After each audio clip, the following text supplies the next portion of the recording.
Logo após os filhos de Israel atravessarem o Mar Vermelho e se libertarem de uma escravidão de 430 anos, Moisés estava diante de um novo e grande desafio: conduzir cerca de 3 milhões de pessoas pelo deserto até a Terra Prometida.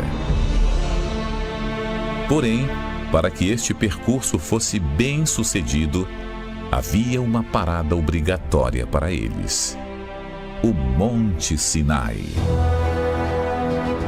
O mesmo monte onde tempos atrás Deus havia aparecido a Moisés, dando a ordem de libertar o seu povo.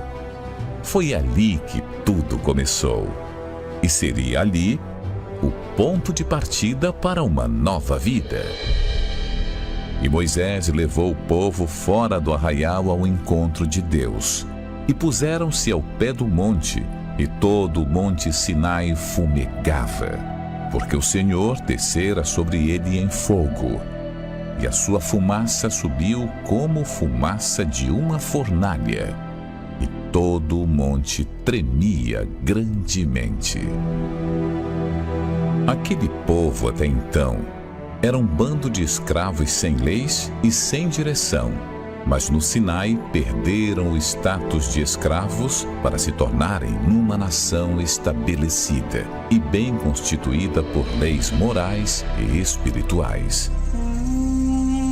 Por este motivo, o Monte Sinai se tornou o altar natural de Deus na terra.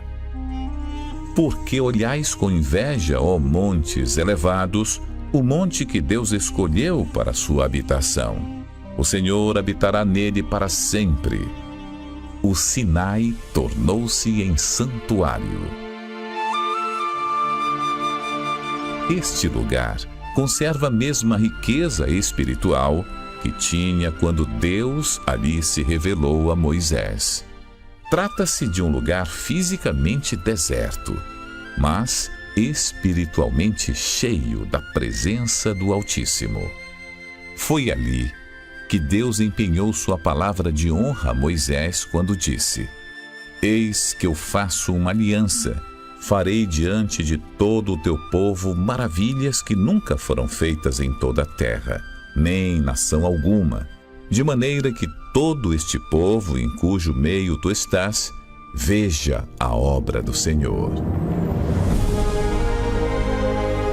O altar do Sinai é a parada obrigatória para aqueles que desejam atravessar da velha vida para uma nova.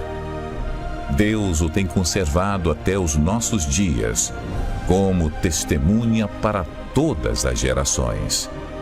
Ele tinha, tem e terá o seu tesouro invisível e intocável para os que vivem a fé do sacrifício.